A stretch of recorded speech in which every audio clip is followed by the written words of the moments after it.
Hai pendengar setia Optik Melawai, ketemu lagi dengan saya Diki, optometris dari Optik Melawai. Nah, pada kesempatan kali ini kita mencoba membahas tuntas segala sesuatu tentang mata silinder.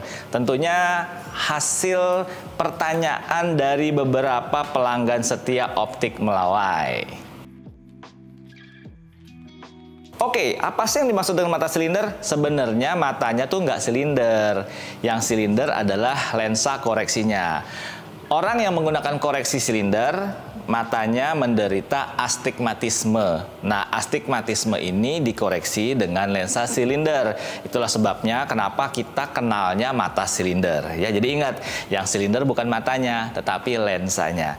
Nah, mata silinder ini atau astigmatisme ini disebabkan karena permukaan kornea yang tidak simetris. Atau juga bisa disebabkan karena permukaan dari kristalin lens yang tidak simetris yang ada di dalam mata. Nah, astigmatisme ini karena permukaan korneanya tidak rata sehingga sinar yang masuk ke dalam mata dibiaskan menjadi beberapa titik, jatuh di beberapa titik gitu. Nah, orang yang menderita astigmatisme, bentuk dari korneanya itu tidak benar-benar simetris, melainkan ada satu bagian yang lebih steep, ada satu bagian yang lebih flat. Gampangnya seperti telur ayam deh.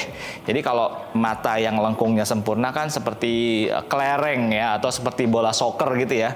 Tapi mereka yang menderita astigmatisme, bentuk dari korneanya itu seperti telur ya, jadi sedikit oval sehingga pembiasan yang terjadi tidak pada satu titik.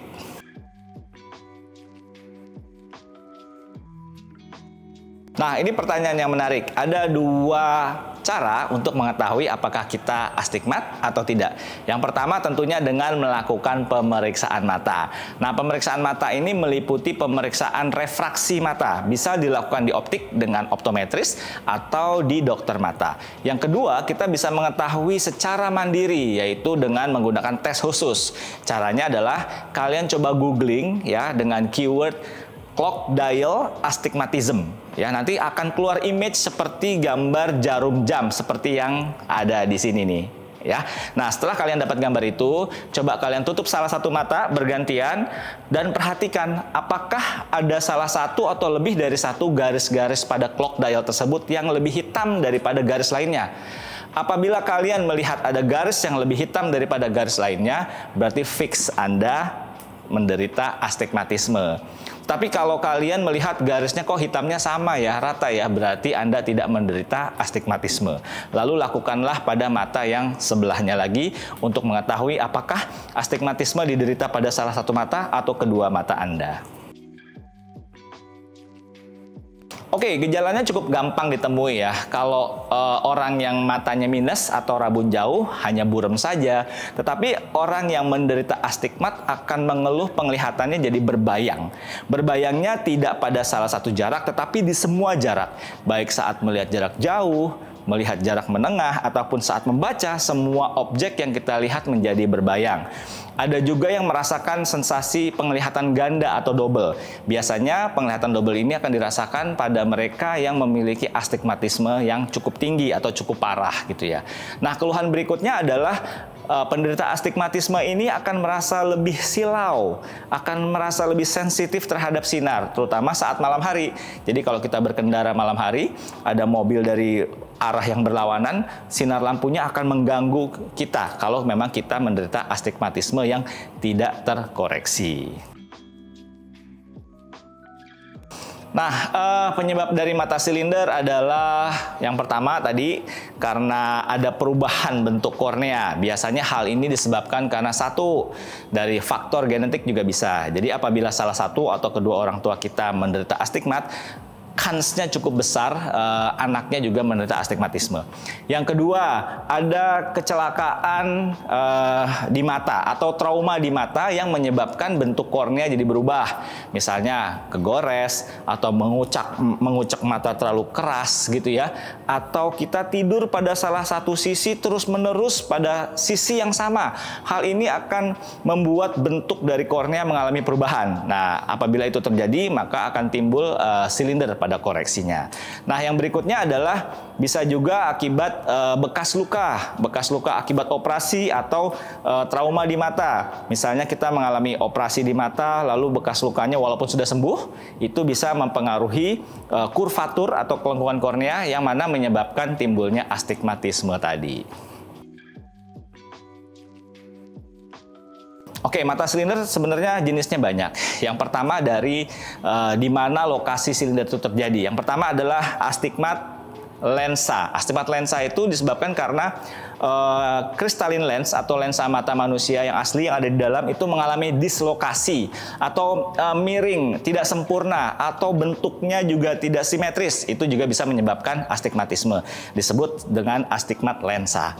Lalu bisa juga astigmat terjadinya di kornea, yang kita kenal dengan astigmatisme kornea, karena bentuk korneanya tidak bulat sempurna seperti telur ayam, maka terjadilah astigmat yang disebut dengan astigmat kornea. Lalu jenis lain juga berdasarkan jatuhnya bayangan.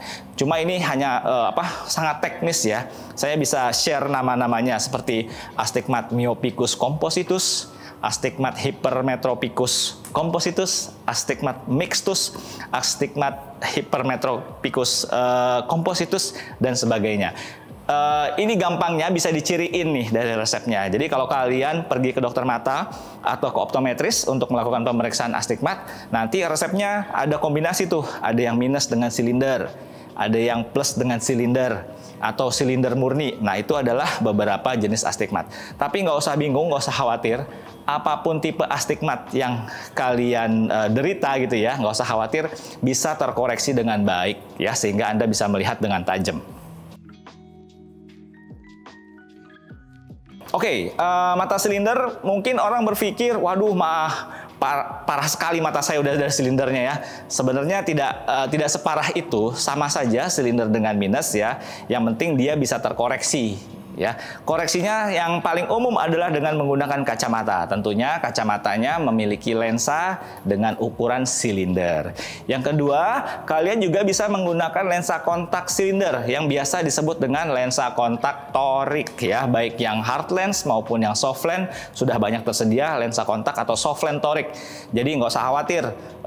Kalau nggak mau pakai kacamata, saya ada silindernya, bisa pakai soft lens torik atau soft lens silinder. Yang ketiga bisa dengan cara bedah refraktif. Biasanya menggunakan bantuan laser seperti yang kita kenal dengan LASIK. LASIK ini juga bisa merubah struktur dari mata termasuk kornea agar permukaannya lebih smooth lagi hingga mengoreksi astigmatisme. Ya, mungkin saya kira itu saja informasi yang kita bisa bagikan terkait astigmatisme. Mudah-mudahan bisa menjadi referensi, jadi bertambah wawasan kita tentang astigmat atau mata silinder. Ya, kalau kalian masih punya pertanyaan seputar kesehatan mata, kacamata, dan juga lensa kontak, nggak usah sungkan-sungkan, silakan kunjungi gerai Optik Melawai terdekat atau kunjungi kami di optikmelawai.com. Jangan lupa untuk selalu share, like, dan juga komen apalagi sih yang kira-kira yang akan kita bahas di episode berikutnya terkait kesehatan mata, kacamata, dan lensa kontak. Dan jangan lupa untuk cek akurat mata sehat. Dah.